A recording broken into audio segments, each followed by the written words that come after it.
Hey everybody, Jay Barrino here, and I am joined by two very special guests. I will just cut straight to that and let them introduce themselves. So I'm here with Giant Grant Games, who you all might know. Hi. He says hello.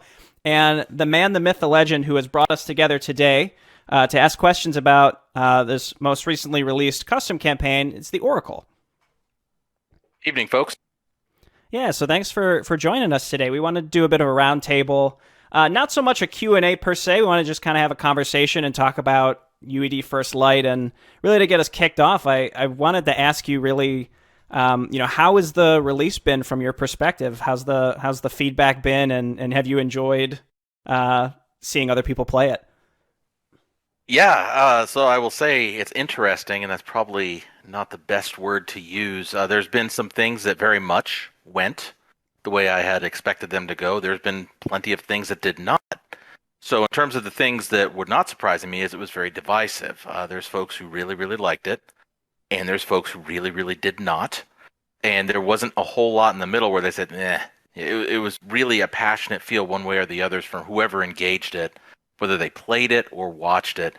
People felt pretty strong in their feelings toward or against it. But it was the reason that folks didn't like it, which is something that clearly demonstrates I was very much out of touch when designing some of the missions, which is the length. I was actually shocked that that length was not well received overall, especially for the no-build missions. I was thinking as the missions were being designed, I said, people are going to feel like they're being, skimped on, that it's cheap, that it's a cop-out. If you just have this 20-minute mission, so I better add some content in there. Now, I wouldn't like to think it's not gratuitous, but there was a deliberation to add more content so that folks could really get a meaty experience. And it turned out that it had the opposite effect on a lot of people, where they felt it was too long and even draining. This is particularly prevalent with folks who watch. But the other side of that is actually both of you. And maybe this will kind of be something where I pivot back to both of you.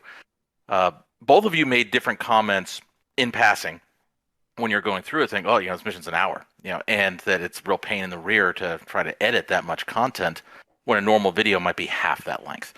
And I totally did not take into account any type of streamer paradigm associated with these maps when streamers are playing. So I wanted to ask you, what are your thoughts in terms of just that length and the impact on your own experiences playing it? Okay, I guess I'll go first because Jabe is being silent. So we actually, after one of our Sunday streams, right around the time that First Light had come out, we probably talked for about 30 minutes, Jay and I, about First Light, right? As neither of us, I think, were done with it at the time. And we both kind of came to a similar conclusion. For example, I think one of the good examples of a mission that is very, very long is mission 2 of the main campaign, so not including the prologue. I do not remember the mission names, I apologize. And we both agreed, really good mission. And if it was just multiple parts kind of split up, it would have been more approachable. One of the things that's very difficult is there is kind of an inverse relationship where you are strangled by the fact that you cannot set up an autosave system. And that is just a fundamental unfair fact of the custom campaign interface in StarCraft 2. And if the more that you get people immersed into a product, into a game, the lower chance that they are going to remember to save. And that means that in these long grinds, the longer that it is, you then get fatigue on that as well. And if you just mess up one thing, it just all falls apart if you've forgotten to give that save because you were so immersed in everything.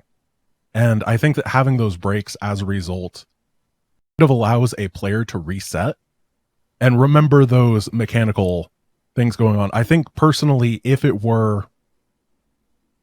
were in a system where you could just throw down autosaves or something like that, then mission duration wouldn't matter as much. For example, if you just want to look at an RPG in gaming in general, those don't have levels really. For the most part, it's one contiguous experience, and it works because the game is constantly updating your progress as you go.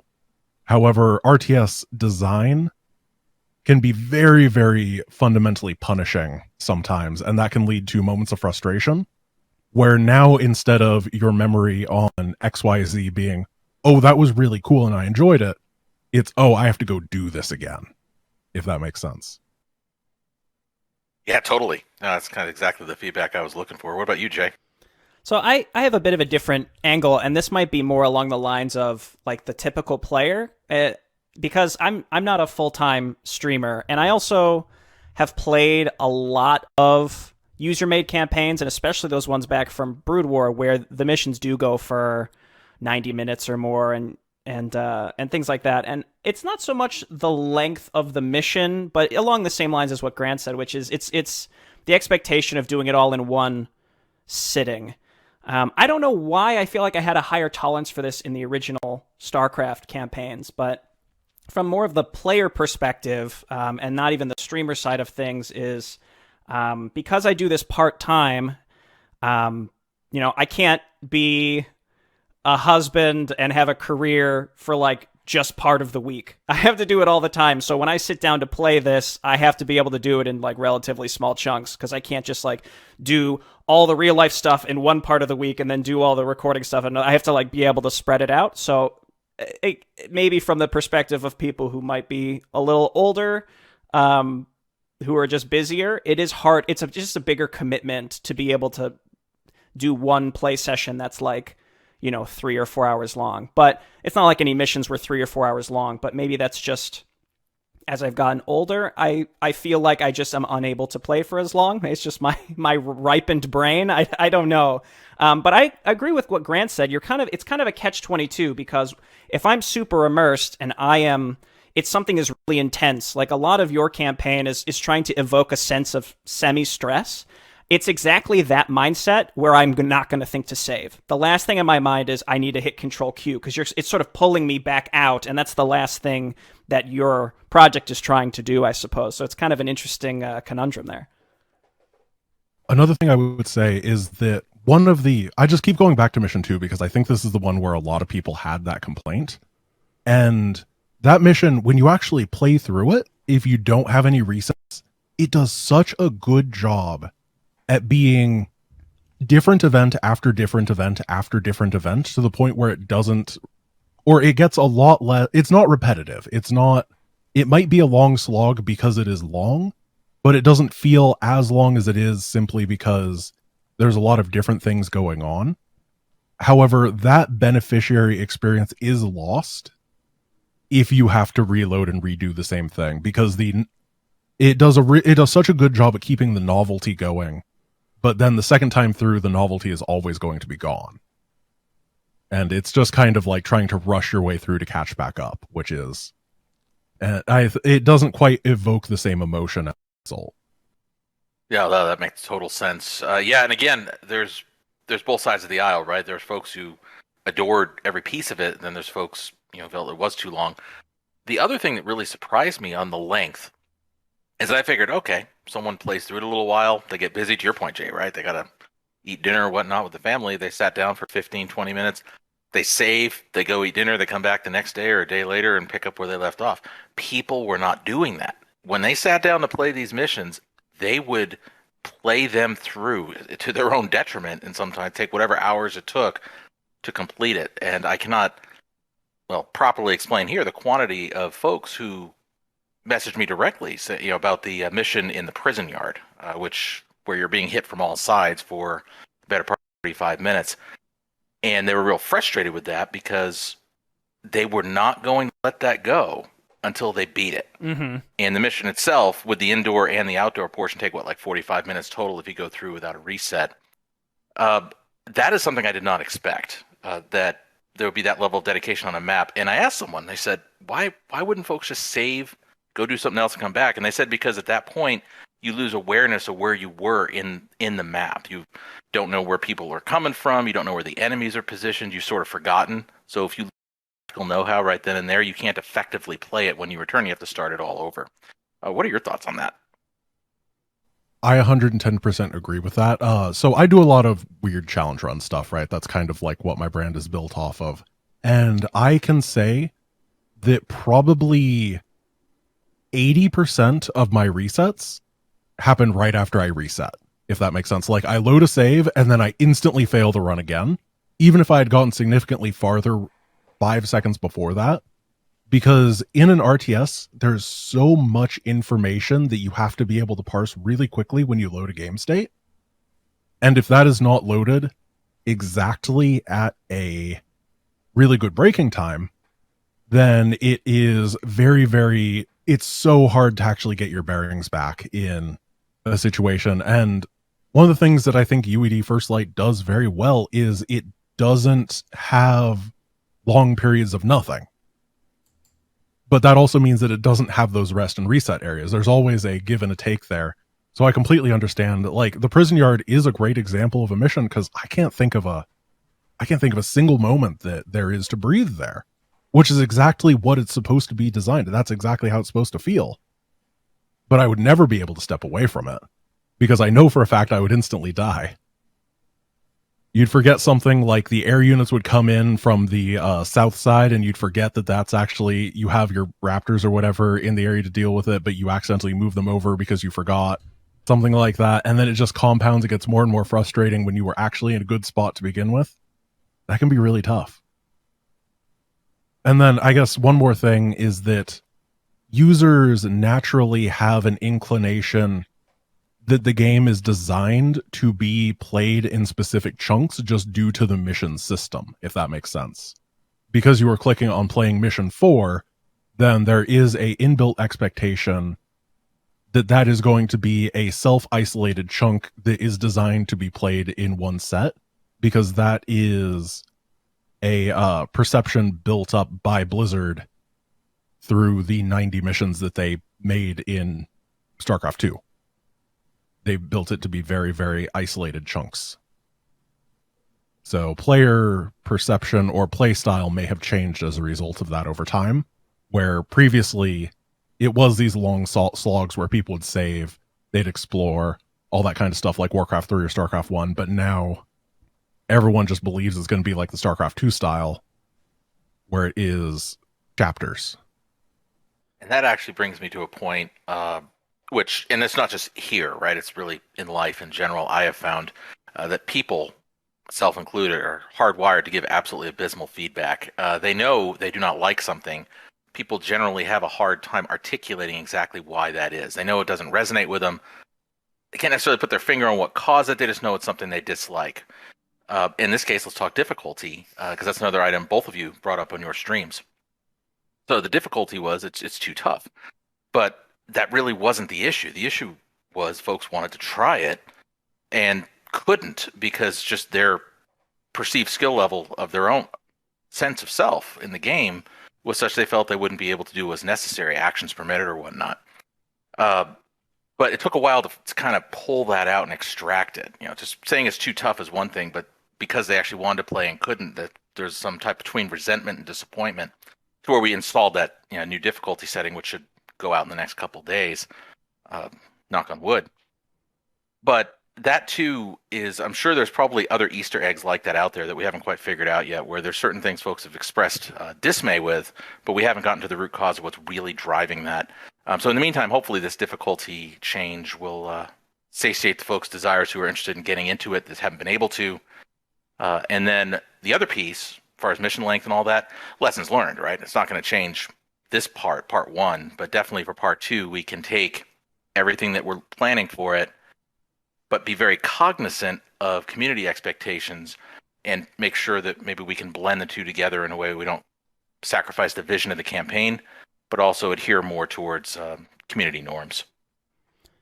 That's a really interesting just topic in general, which is sort of vision versus execution, and then feedback and response to feedback. Because one thing that I'm sure you noticed me doing a lot, Oracle, is I would respond to a lot of the feedback in general, sort of defending the custom campaign community as a whole on yours all behalf, even though you didn't need me to do it. And I think that's because I tend to err on the side of, you all went into something with that vision, and if it's too hard for someone, either they need to reevaluate and think, well, maybe the campaign is supposed to be that way to make you feel stressed, and when you overcome it, it's that much more rewarding. Or at least that's kind of the interpretation I had for it. I never thought it was too hard, but I also realized it would be too hard for many people. But I guess I just thought that's too bad for them. Which is, I think, a flaw of mine, is that I err way too much on the side of creators, even though there's plenty of feedback that you all can learn from, and it sounds that you have. But even going back to your original campaign, in the late '90s, that was a campaign that had a very specific intent, but it was also very, very difficult. It was a different time. But I just kind of want to hear your thoughts on how you balance, where's the line for you with what you want this campaign to be versus appealing to a certain amount of people or the largest amount of people possible. But we don't want, Grant, I think you used the term story mode. I think that's what you called it, story mode. And we don't want that, because we still want people to feel challenged going through it. I think if we're going to put something like this out there into the community and then tell a bunch of community members who only have X number of hours per week to play it, and it's already a long mission to begin with, hey, too bad, get good. That's really not fair for us to do that. So if we're going to go ahead, we're going to put it out there, we're going to showcase it. The least we can do is give people the opportunity to engage with it. So the new setting is designed to do that. It's not designed to be roll over easy. You're not going to take a lawnmower and ride it over if you're a casual player. It's still going to be a challenge, but we wanted the challenge to be manageable for a skill level, a person who just doesn't play StarCraft 2 all the time. Someone who really isn't an RTS expert, but know enough to be dangerous in the game. So maybe a brand new player would probably still have trouble with it, but a seasoned campaign player who plays on normal with Blizzard will find it a step up from that, but it won't be nearly as challenging as the hard level is for most folks. And I think by doing that, we can capture the vision of the campaign, which is it needs to be challenging to whoever plays it. Really good players can go ahead and do it on the hard mode. Casual players can do it on normal mode, and they both should see equal levels of challenge respective to their skill levels. I think that's a very reasonable answer to making it. I think at least have a little bit of choice, and you are absolutely right that you can't make something that caters for everyone unless you literally make you can be AFK with your starting force and win mode, which obviously very, very few people actually want. So I think that having those two levels, the way that you described it, seems very, very reasonable in the amount of balance. And I will say that when I give criticism about being accessible to new players, I am biased because I have a very vested interest in getting as many people to return to the client as possible, because it's my job to make entertaining content. So the more people that I can go, hey, look at this awesome custom campaign that's made, you can install StarCraft 2 again and play it for free, then that's directly beneficial for me. So I will always pine for that sort of thing. But I think that from what I've seen, it's a really good balance that you're taking of not making it baby easy, but also making it accessible, and I respect that.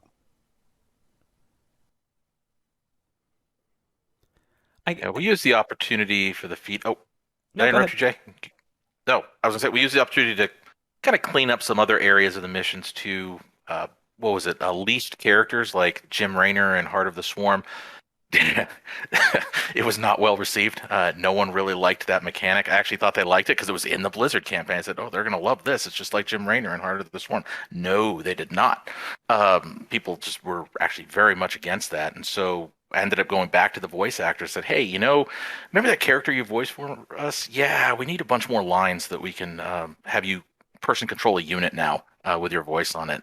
And they were all good sports about it. They fit into their schedule and got it done. So I think now we've gone down from 5 leashed characters to 1, where the voice actor, unfortunately, is deceased. So that's not going to happen. But for the other 4, yeah, they're now fully controllable, and we think that that's going to help too. So, and there's many other changes like that just based on player feedback, little things, but their quality of life changes. So combine that with the difficulty stuff, and I think it should be really both a new experience for folks who've already played through it, because there's that much that's different, including unit balance, and definitely something that, again, the newer folks can approach and find to be fun, whether they have a couple hours a week to play it and whether they're really good at the game or not.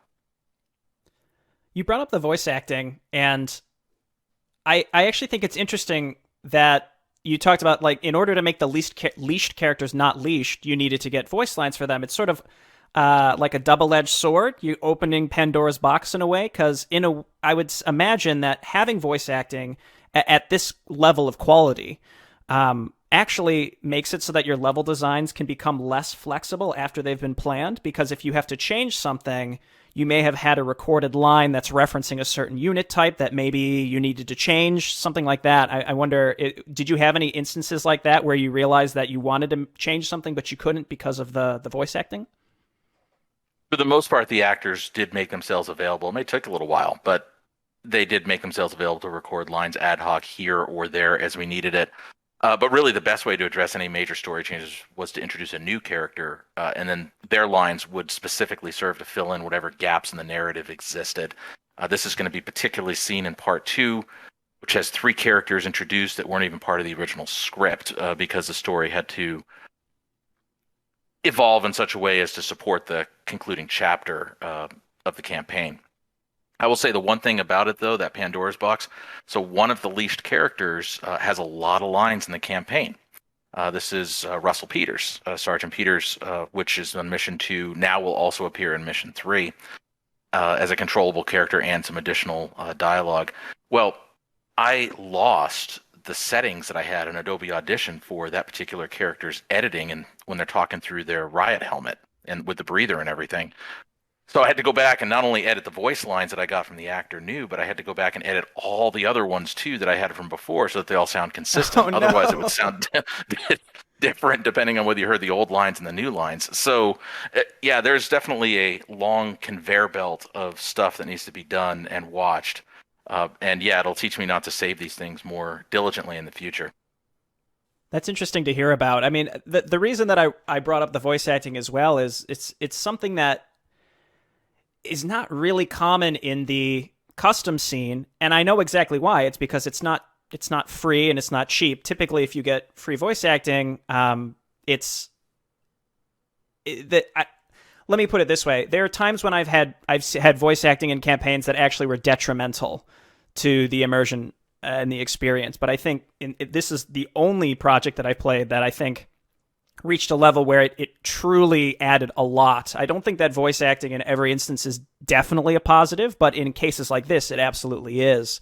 But it kind of brings up a larger topic, which is, the types of things we saw in this campaign, like the voicing and the custom music and building assets from scratch.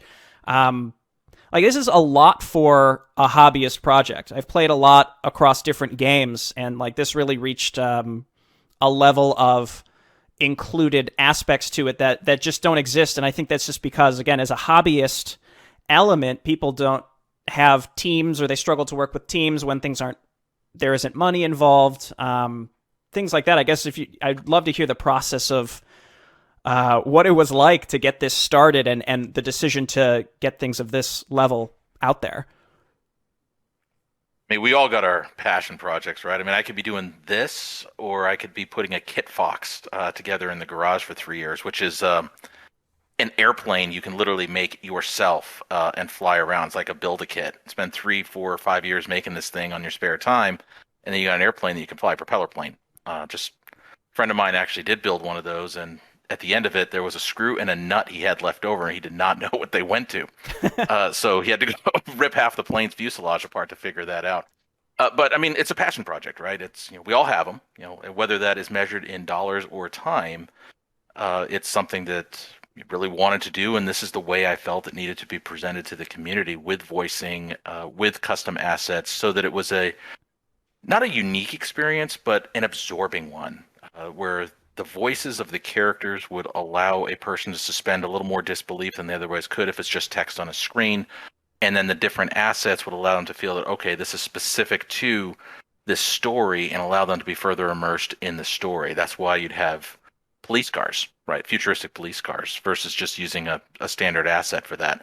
Because if you see a standard asset, you're going to think about more where that came from in the Blizzard campaign, less about the story that it's actually intended for. So that's the process there. Voice acting is a little different because there's really 2 ingredients.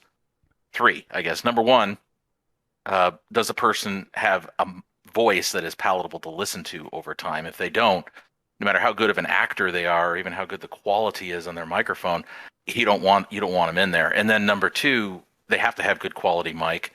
and then 3 they have to act, right? So for every voice you hear, there were probably 20 to 25 auditions that got scrapped in favor of that voice, with the majority of them being scrapped because they're voiced over people trying to do voice acting, which just doesn't work. So it clearly sounds like they're trying to voice a commercial when they're reading these character lines. And for a while, it becomes real easy to spot. I can hear it in about 5 seconds and say, yep, that's out, that's out, that's out. Until I find something, okay, that actually sounds like they're getting into character, and I can listen to that one in a little more depth. So yeah, you got what, 60 different actors doing everything from just a few lines here or there to voicing major characters, but they all had to go through the same process. Because even one voice that sounds stilted, phony, or fake will completely shatter the immersion. It'll just pull people right out of the story because it just sounds terrible. You mentioned earlier voice acting to your detriment. That's what it is, right? It's like the uncanny valley. If you look at a modernistic android in Japan or something, there's just something quite off about it, but it's off enough to where you cannot allow yourself to suspend that disbelief. And this would be the same thing with the voice acting. So that's why that process has to be so arduous. I'm surprised you kept mine then. I like Hey, listen to that. Self-deprecation. No, you actually yours. You did well. You heard it right. Put some sounds in the background of like a crowd going and some different people in a call center. It sounded all legit. However, I was advised that there is an actual emergency alert tone in that recording that I need to change according to FCC rules, which will go out with 1.4. So apparently that's a no-no. So you may want to mute that in those recordings. Oh man, I could have clickbaited my video as "This is the illegal custom campaign."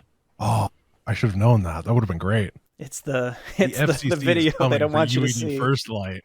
Click here to find out why. It'll come for everybody who watches it. Yeah. Delightful.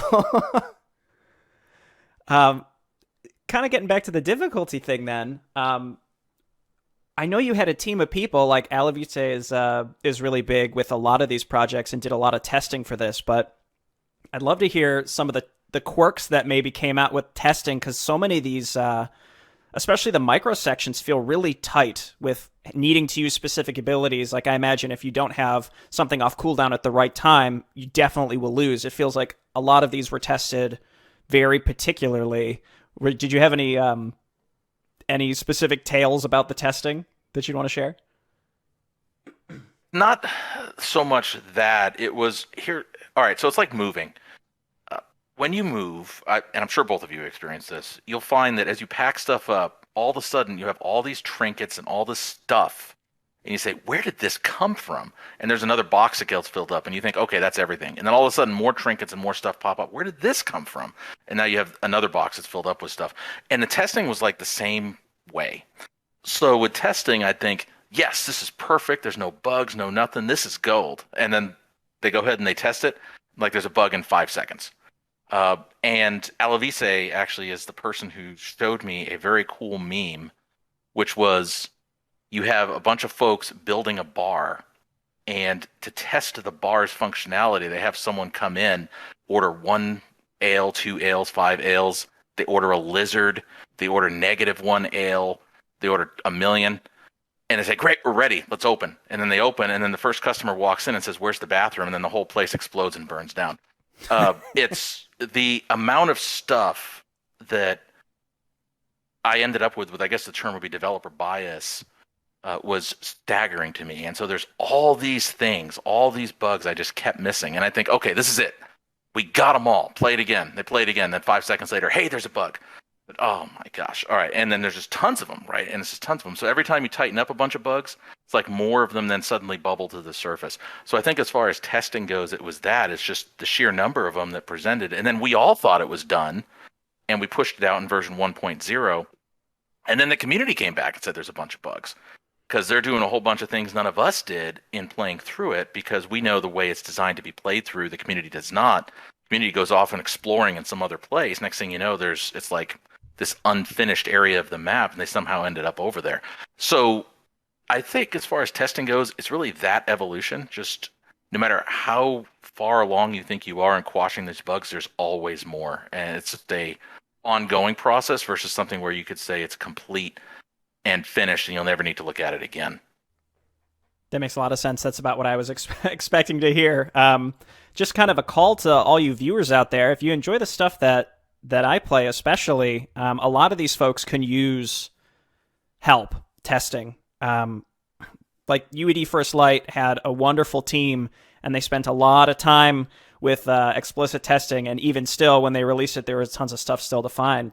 But there's so many other folks who are trying to make things who absolutely could use the help. So that's just sort of a call to action, I suppose. Yeah, no, for sure. From my perspective, no help would ever be turned away. As you can see from what I just said, there's always an opportunity to find something no one else sees if you come in with a fresh perspective.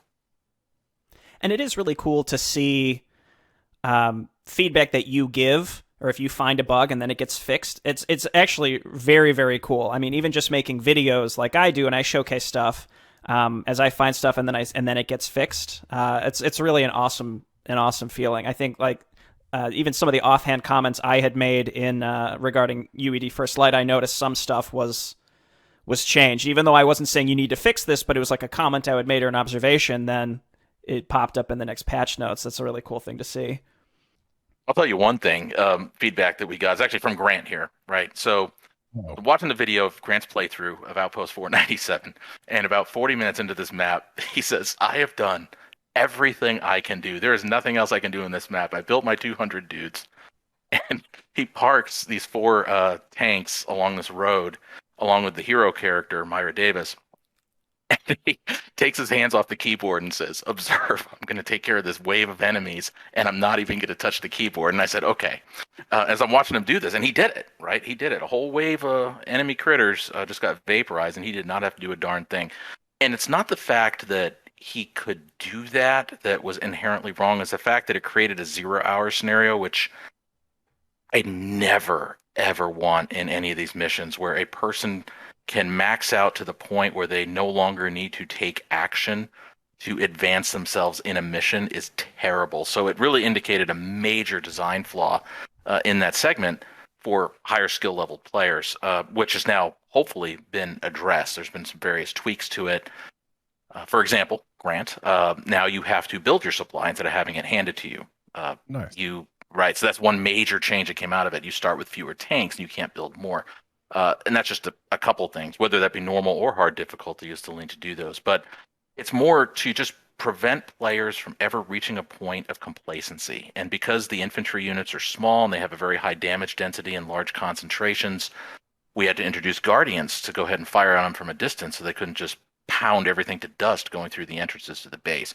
So your playthrough showed, clear design flaws, fundamental design flaws, beyond just being able to necessarily ace the campaign. It showed that it was possible to, go make a sandwich or something while the campaign's going. And yeah, that's just bad. So that was definitely a design error, assuming that such a thing could not be done. Gosh darn, you did it. So that's a change that goes through. But there's a few of those things in there, just design elements, not quite that egregious, but that really needed fine-tuning and attention.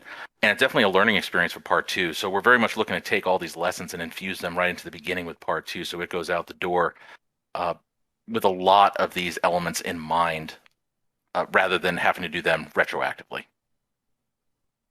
And I went off a major red herring there, Jay, so I do not even know if I answered the question you asked.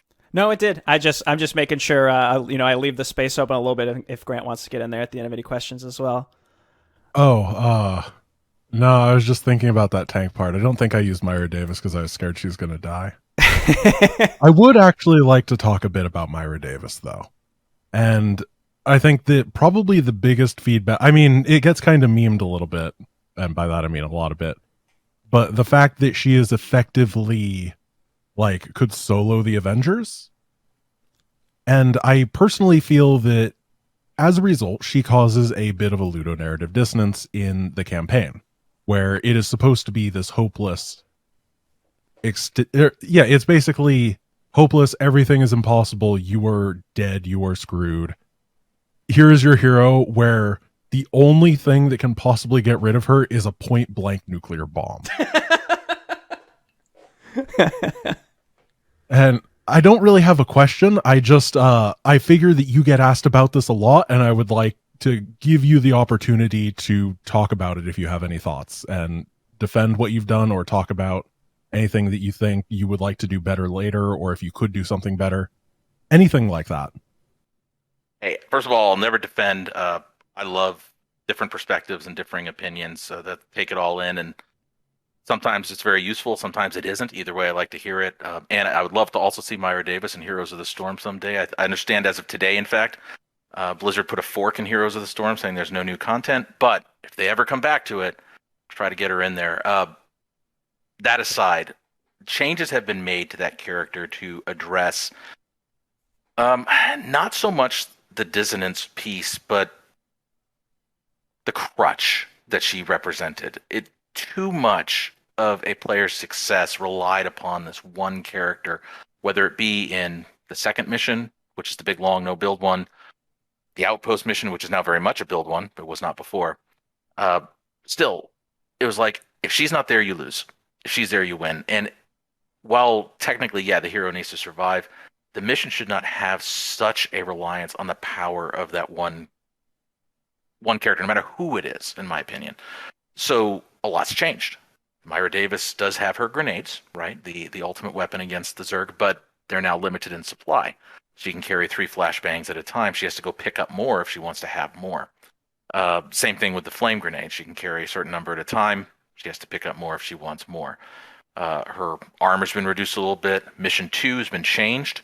So now instead of just her running around with maybe 1 or 2 other characters, throughout the mission, you're accumulating a force. You're just rescuing more and more officers, if you will, who are stranded in different places, and they're coming with you instead of just moving with you for a short time and then leaving your field of view as you go off to the next part. So if you're very careful with your units, whereas before you might have Myra Davis and 2 officers with you in a section, now you have Myra Davis and 25 officers with you in a section. And the unit balance and enemy structure has been changed to accommodate that, to make it difficult on a sliding scale depending on how many officers you've rescued and how many are with you. So whereas Davis might have 1,000 kills in the current version of the missions, she might get through with 120 to 150 by the time you're done with the new version, for the reason that you're just picking up this massive force of troops. Also, I guess it addresses the dissonance, although that wasn't the intent. If you have 25, 30 police clearing the streets of roach critters, it's a little more believable than it is of just 1 or 2, right? So that got, how should we say, handled de facto with that change. But the same thing will show in the next mission, which is Outpost 497. One of the complaints was the sewer section. This section's useless. You don't need it. Well, that's a section that has to explain how she got from point A to point B. So this place exploded. Spoilers, everybody. And she got out just in time underground, and now she has to get from there to this base of operations. And I felt it would just be a cop-out narrative to say, okay, now she's there. I just didn't feel that was fair. I felt that was kind of Deus Ex Machina. The player actually needs to get her there. But the section was reported to be purposeless. They felt it was just a grind. So now that section has a bunch of mineral pickups and Francine pickups that will make your task in defending the outpost much harder or easier, depending on how many of those you actually grab in the sewer. So the sewer is like a pressure valve.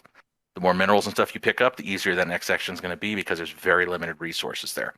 So now it has a purpose, as well as narratively defining how the character gets from point A to point B. So with Davis, yeah, a lot of changes were made based upon the feedback received, which I think really was more, it's not the Myra Davis show, it's the Earth show.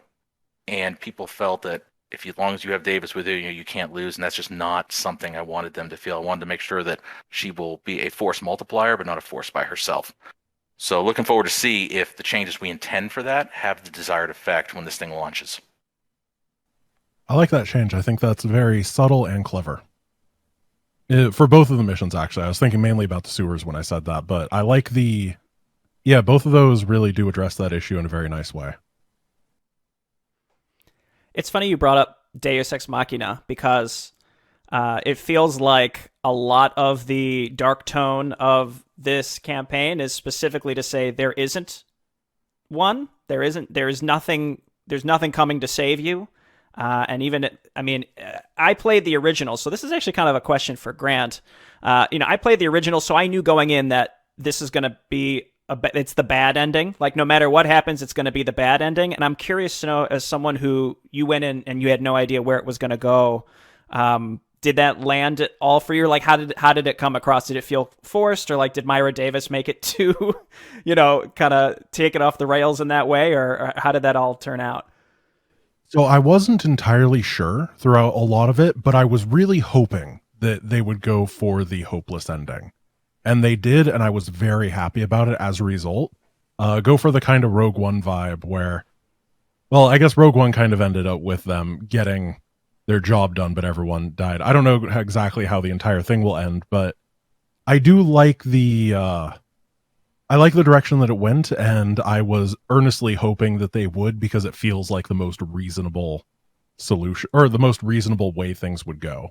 It, like, if the UPL won, it would have been like everyone would be upset, because it just wouldn't make sense. Yeah, and I think that it just wouldn't make sense, I think is kind of key here, because that strikes me as where this was trying to go. I'm excited for Act 2 because in the original, if you've watched the campaign, you'll know that they do get the signal out. So this one diverges from that in that very purposefully there was no signal sent. So I'm curious to see how that's going to go. It was an interesting choice. And the vitriol that a lot of people had towards that tells me it was actually very much the right thing to do narratively. There's a lot, very acidic remarks about that. They should have, I don't like this hopelessness, and they should have gotten out. And the message is the night is darkest before the dawn. But the fact that it actually resonated that way and hit people that way to where they had an emotional response to it is really the desire, for any art form, to convey with a audience, whether they're just viewing it, whether they're engaging directly with it through gameplay. And I'm very pleased to see that it had that effect in the community. I obviously don't want people to feel bad in that sense, but I do want them to feel something. And the fact that they felt strong enough to actually voice a concern about it, it tells me they definitely did. It hit hard, and that was the point. The point is just to make people emotionally involved with the story matter, and then that way they'll A, be a little eager to see how part 2 wraps things up, but B, again, it's what we want for any form of art that goes out there for community dissection. It's what I said at the very beginning. There's been people who really like it. There's been people who really don't. There's not a lot of meh, and that's probably part of the reason why, is just because it's designed to hit some form of resonance. Whether it's agreeable or disagreeable, I cannot say, but as long as it's something, I consider that to be mission success. So one thing I did think about when you were saying that people responded to it very poorly, and obviously this is a different scope and scale, but it is, so Star Wars The Empire Strikes Back, when it initially came out, like on its opening week, people were pissed. They were so angry at that movie because it had the same kind of feeling, if that makes sense, in that it was this level of hopelessness and everything lost, nothing was gained. There was no point for everything that just happened because everyone is just losing. And now once you get the conclusion to it and it fits as part of a greater narrative, people are often happy with it. But I don't know why I thought of that. I don't know if it's at all valuable or applicable, but I thought I'd bring it up because it is now considered probably the best Star Wars movie, whereas at the time people were real upset with it. So am I hearing that right? You like Empire better than Rise of Skywalker? I never actually saw The Rise of Skywalker because I'm a Star Wars fan. That was the right choice. Hey, you're not missing much, my friend. That's a really interesting reflection just on audiences in general. And I was gonna say it's a recent thing, but the fact that you brought up Empire means it's absolutely not. It's been like this forever. I guess maybe people just didn't realize there was going to be a second part to this campaign. But even if they did, it's almost as if audiences don't trust that you, the author, have a planned start, middle, and end to this. It's like, well, I don't know what the end is yet, therefore this is bad because it doesn't make sense. And they don't trust that it will make sense if they play the second part that's not out yet. But I look forward to the conclusion there again. But I played the original. It seems like this has diverged a lot, and I feel like I've been very biased towards this project in general because I had that that historical relationship with it. But you also made the original. What was it? It was over 20 years ago at this point. I guess I'm curious to hear how have things changed? I mean, I know a lot's changed, but in terms of like making stuff, how would you describe some of the biggest changes, like your thought process and what you wanted to make 20 years ago versus recreating it now? Well, from a storyline perspective, there's a lot of similarities, right? It's kind of like the spiritual successor of what was done 20 years ago. And I think both of you probably have some commentary on this. One of the reasons I made it originally is there's really not a whole lot of what I would call good end of the world stories. Most of these end of the world stories start after all the bad stuff has happened. And it's the post-apocalyptic world. And you have a few survivors that you're meant to get close to. Walking Dead, I thought the best part of Walking Dead was the flashbacks. And then Fear the Walking Dead, which was a spin-off of that, I don't know if either of you have seen it, was touted to be to show you the prequel, how it all began. And then after a couple episodes, they skipped over all that stuff and they went towards when society was already falling apart. You didn't really get to see the in-between. And I wanted to show the in-between. What does it actually look like from ground zero to the end? And the only place I can really find that happened was a book written by Stephen King called The Stand. Not so much in any movie or series depiction of that, but definitely in the books where you start with patient zero all the way through to the end with a virus. But typically speaking, it's post-apocalyptic. So the desire was using the medium, which in this case was either StarCraft 1 editor or now Galaxy editor, which is a horrendous beast to learn. But once you do learn it, it can actually do a lot of cool stuff. To show that, that's why Mission 2 is structured the way it is. The very beginning of an invasion of Zerg, what it would have looked like on Tarsonis, when the Zerg first arrived.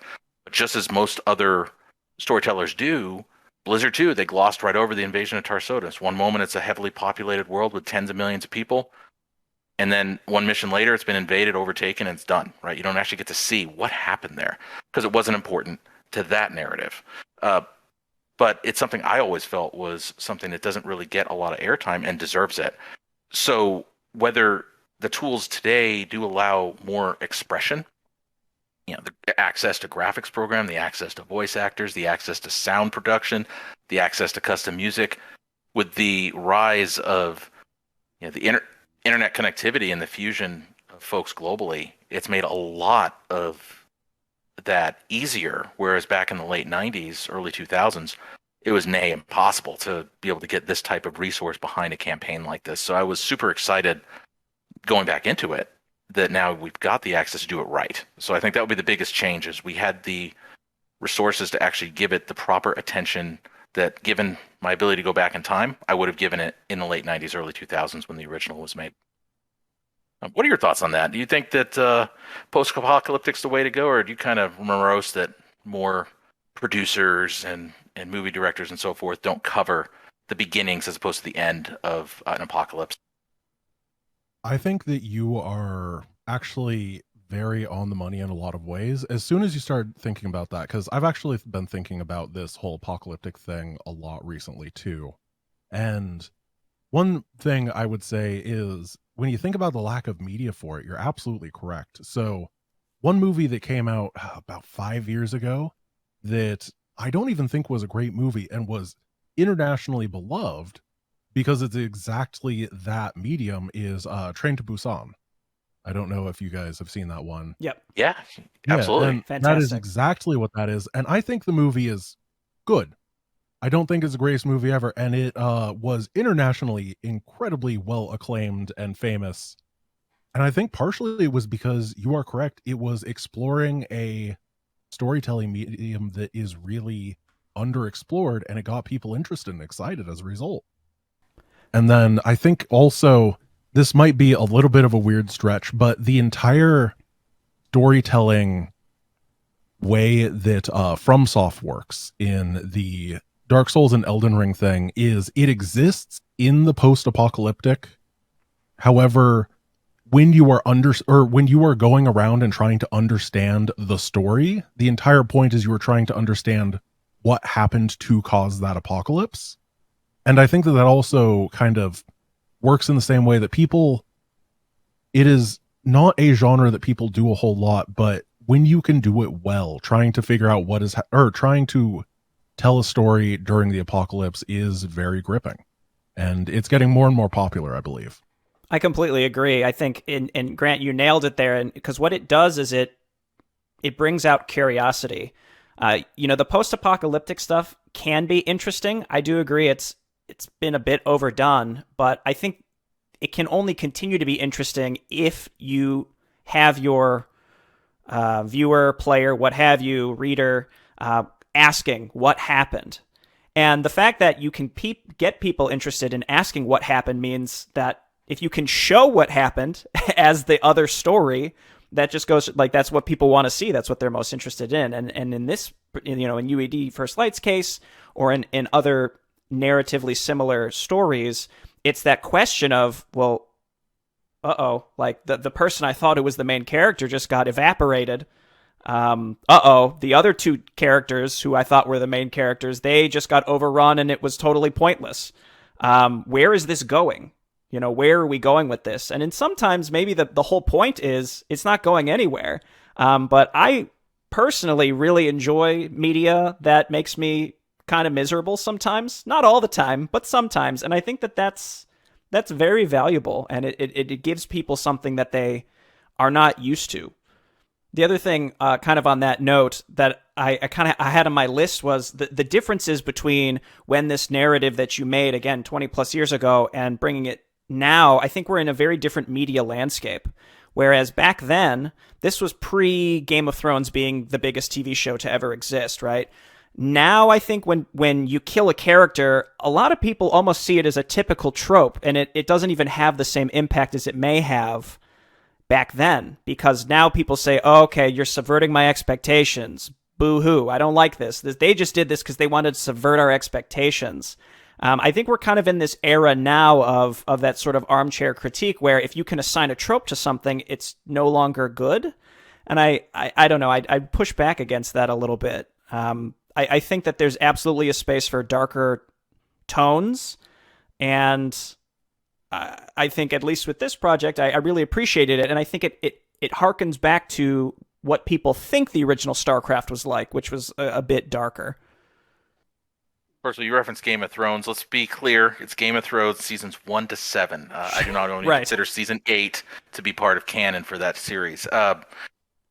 Now, that said, yes. So people have absolutely voiced concerns over the quantity of main characters that perish during the course of the UED First Light's narrative. And it's not about that. Of course, it's going to be about whatever a person chooses it to be about when they engage with the material, right? So I can't tell them what their experience should be, but I can tell them what is intended or what the messaging is there. I mean, the core message that if anything was to be conveyed about a theme for part 1 is that everything ends. Everything ends. So we take a look right now around all of us, right? 150 years from now, barring some major scientific discovery, every single person walking the earth at this particular moment, whether they're an infant or very senior, everybody will be gone. Right? Nobody who is alive today will be alive in 150 years, barring that major discovery. Everything ends. It may be a little bit of a morbid thought, but it goes towards the campaign. Now, there's not some greater message trying to be conveyed in there beyond really that, which is that nothing is certain. And for a main character to have lived through those events, in my opinion, would have betrayed the very narrative that's trying to be conveyed. They would have. It would be the Myra Davis syndrome that Grant was mentioning just a short while ago. You would have a character somehow survives what otherwise is the end of the world. And that seemed like it would betray the material, and betray the story. And while it may feel good that a character doesn't just perish in what is even perceived as being gratuitous, it would have been the wrong narrative decision to make. Those characters, they did the best they could with the resources they had, but in the end, it just wasn't enough. Nothing we had was enough. And them sort of leaving the plane of existence is how that was depicted. Now, RTS arguably may not be entirely the best medium to convey, a character-driven story to begin with, without some high-resolution, interim cutscenes going between the missions. But for what resources we had, it still felt like it was the right decision to make, and that's why the voice acting was even more important, since we didn't have those high resolution characters we could put on the screen, like you would in the Hyperion or Spear of Adun, right? When you're walking around and point and clicking on different characters, can't do that here. We don't have that kind of resource. So the voice acting was really people's conduit to get to know the characters, and that was really all we had. But yeah, when they had to go, they had to go, and it was just the right decision for the story. But I do get and understand that there's a ton of tropes out there, and whether it be Crapsack World, I think is one of them that's been attributed to this, or just people, heroes dying off. It had to be done, or the story would not have seemed legitimate. People may think they want the characters to live, but then it would have created a whole new arc of questions, which is how could Myra Davis have survived when the world is coming to an end and Zerg are everywhere on planet Earth? How is that even possible? The truth is it's not, which is why she had to go. Or she's alive through sheer force of will, and we'll see her in part 2. I will say that I agree with basically everything you said there, except if you want Carr to live, that's okay. Carr can live through it all right. He'll be fine. All right, this is spoiler territory, but I will say we have not seen the last of Carr. Damn Excellent. straight we haven't. Excellent. We just need to get him Myra Davis's grenades and he'll save the world. Well, so you both have been involved in creating some sort of media within games. I have not. I make videos of them, but I would love to hear both of your thoughts, maybe as a closing topic, on using games, and specifically real-time strategy. Like, how effectively can we really use real-time strategy as a narrative vehicle, and then having to blend that with gameplay that fans of the genre will continue to enjoy? I think it's a difficult challenge for the genre, for sure. I would definitely agree that it is a very big challenge. There's different types of storytelling, I guess. There is the wide scope storytelling, and then there is the interpersonal storytelling. And RTS, I actually think, is probably one of the best genres when it comes to telling a larger story of what is happening in the world. Like, it is war stories for the most part for a reason, because RTS is the best vehicle to tell the story of a war. The problem is that humans, as they are humans, need character-driven narrative, right? And that is really always the hardest part for RTS and really any strategy game as a whole. So making good character, for example, I think the best example is Heart of the Swarm.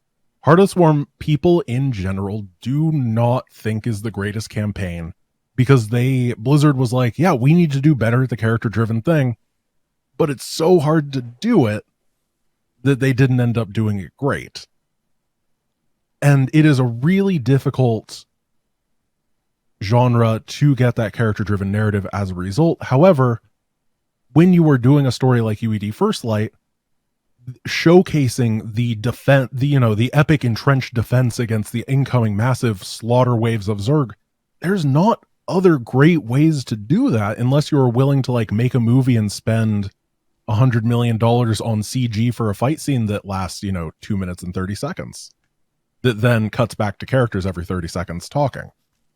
So I do think that there is actually a lot of very powerful storytelling in RTS. It's just the most common storytelling, and what is considered the most crucial for basically every human, is really tough. And no one has quite mastered it yet. Mm-hmm. Which I would say is why Age of Empires 4 just completely was like, nah, fam, we're not doing anything like that. We're just going to have drone shots and a narrator. So I at least appreciate the fact that they tried really hard in First Light. They went way above Age of Empires 4 in that respect.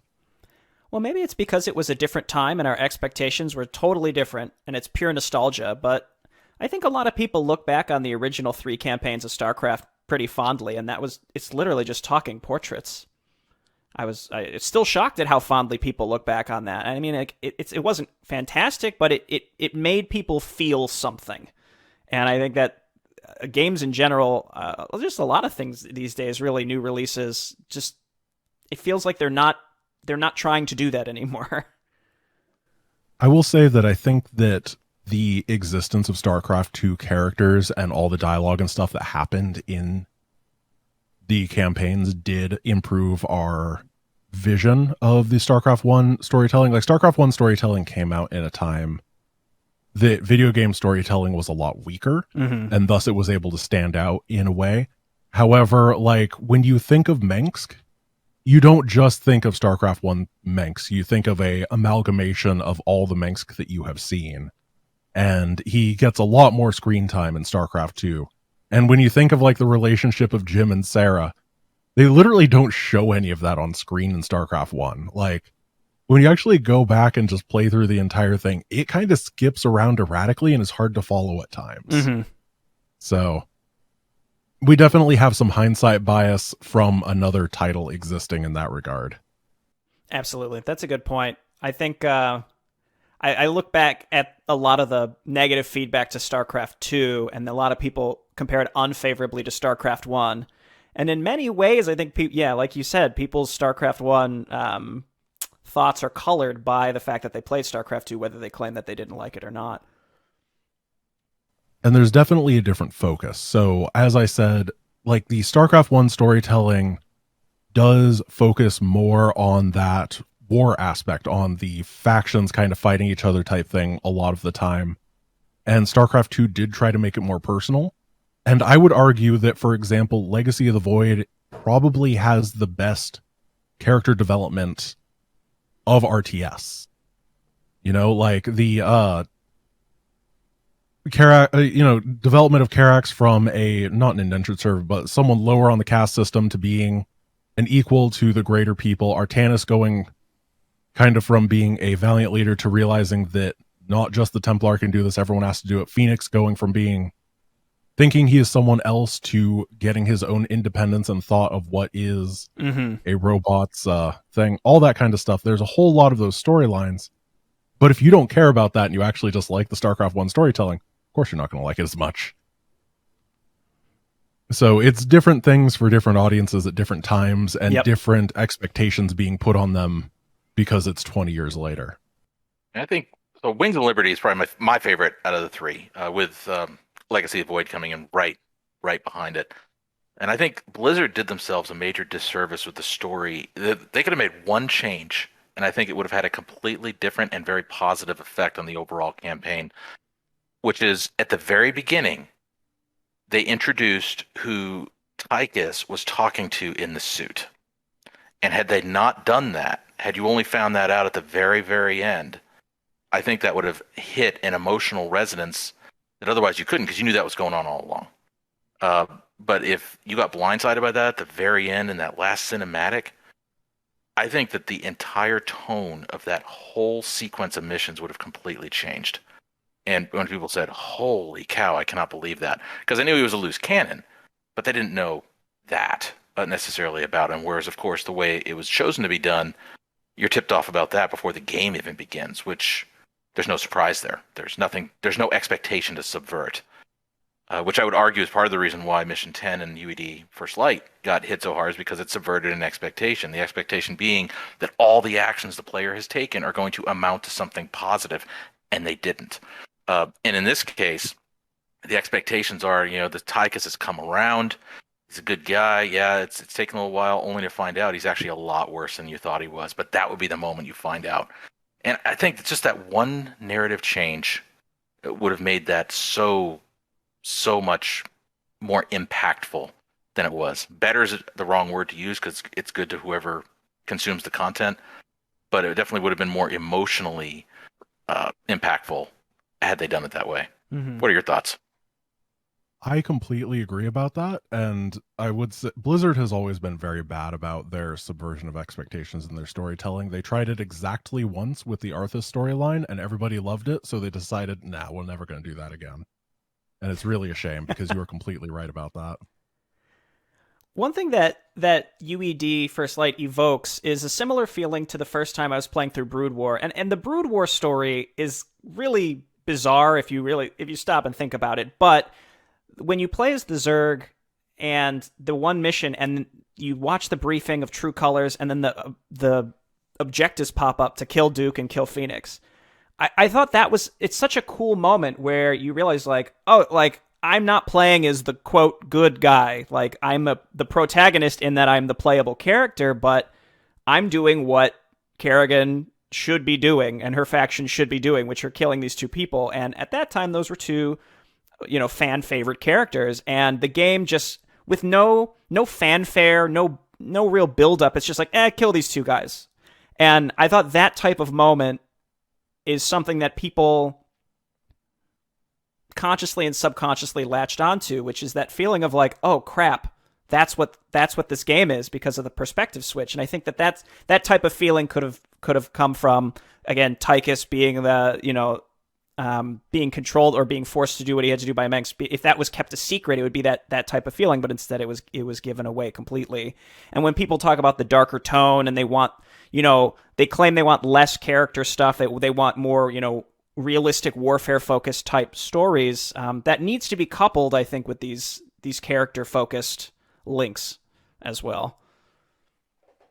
I will say one campaign that I think did that pretty well was Mission 9 of UED First Light. I really liked that mission where you played as the Zerg and assimilated all the people. I'm really glad that they didn't try to like humanize the Cerebrate and explain it away as like, oh, we have to do this for the greater good or so. No, it's just like, oh, we got to eat people. Actually, people are kind of gross. I don't like them, but we're going to do it anyway because we're out of cows. Suffice it to say, yeah, let me rephrase. Death often has very little meaning, and I think the way Phoenix and Duke went out is the way most likely they would have. And the same thing in UND First Light. Just a lot of deaths don't really seem to have a meaning, and unfortunately, that's normally how it goes. And to defy that is to defy what is realistic in most cases, and would have actually created a barrier to realism than how it played out in the narrative. Well, I appreciate the effort that goes into, trying to make the player feel something. I think there's a lot of places for all sorts of different things in this medium, and I appreciate that on one end of the spectrum, you have a campaign, again, that's trying to evoke a feeling from the player while still being very fun to play. And then we also have, the arcade type circumstances which is just like mostly focused on making something that's extremely satisfying to play, and I appreciate both elements of that. And I would just encourage the audience to make sure you try both, or more. Just be open-minded about the different intentions behind some of these projects, because you'd be surprised, I suppose. I was certainly surprised playing your older works and older stuff from Brood War, and some of the really, really weird stuff I've played in StarCraft 2, that even though they were real janky, they still, they elicited a feeling from me that I just appreciate the attempt to do that. Like you said, it doesn't land for everybody, but I appreciate how pre-planned you made it, such that when the nuke goes off and the player's probably just a little confused, like, why did that happen? Oh no, I guess Myra's dead. That sucks. I think like that feeling there is good, but then you just added a very brief and sort of cold and detached outro that just said like, Fleet Admiral Hayes decided it would be best if they didn't wait, so he set it off. And you're like, that MFer. Like, it makes it worse. Like, you purposefully made it, feel bad, especially because it was so cold and detached. And I think that's a cool effort. I think that landed. And just like with the Tychus thing, you could invert that with just one simple step and have her set off the nuke, like Bruce Willis on the asteroid in Armageddon, and it would have gone from being this tragic, meaningless death to a heroic death, right? That one change would have completely altered the entire tone of the sequence. That's not the tone the whole campaign's going for. For sure. Well, it's been a little over an hour. I don't want to keep you guys much longer, so I would say if we have any closing thoughts, or if there's anything you want to share about Part 2 without going into spoilers territory for us. So the only thing I will say about Part 2 is it originally was planned to have 7 missions. That is now expanded out into 11. It's going to be the same content, but it's going to be broken out a little bit more. Where logical, different missions are being broken up with definitive conclusions and definitive openings, so the narrative is not interrupted, but to be more cognizant of folks' available time to play the game, and just all the different dynamics we learned about players wanting to sit through it until they beat it, etc. Things we talked about earlier here in the stream. So yeah, expect there to be the same amount of content, just broken up over a larger amount of missions. As I said earlier, it's not the last you've seen of the car robot for sure. And I will say that there will be no loose threads, and there'll be no Deus Ex Machina. Those are, I hate ambiguous endings. I cannot stand them. When a director says the ending's whatever you want it to mean, I think that's a bunch of crap. Personally, I said, tell me what you intended the ending to be. Make it definitive. No, they won't do it. What do you think happened here? No, you figure it out. No, there's going to be a definitive story end. People will like it, people won't, but it will be an absolute door closed. This is how it ends scenario. And again, it will not be through any sudden, unearned type of positive event that somehow resolves the perils of planet Earth. It will follow an appropriate narrative to get from point A to point B. So for everyone looking to play through the story, know that there won't be any cop-outs, and there won't be any sudden saviors, if you will. It will evolve as the first part did, which is organically. Awesome. Looking forward to it. You got anything else you want to add, Grant? Actually, I had one final question, and that is, after UED First Light, do you intend on making more stuff, or is that kind of the end game for you? So we've been asked that question by a few members of the community, and part of the issue is StarCraft 2 is an awesome game, but it's also old. It's been around for a long time. It's in maintenance mode, or what people colloquially refer to it in Blizzard as life support.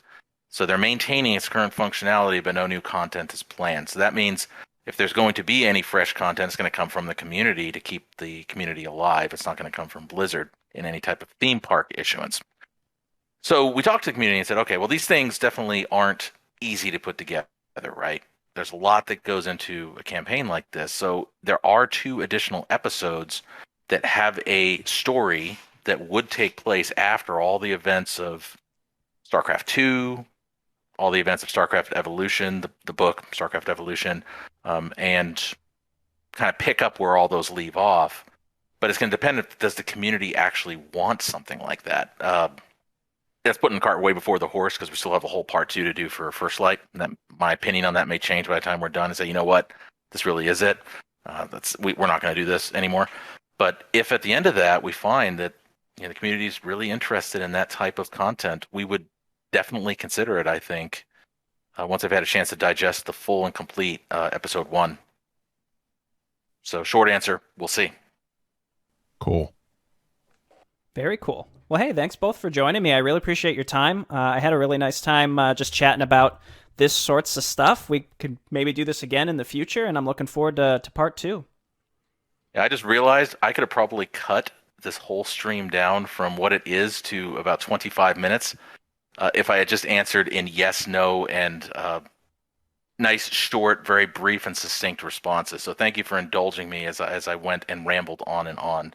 It's been a pleasure very much chatting with both of you. Appreciate the time.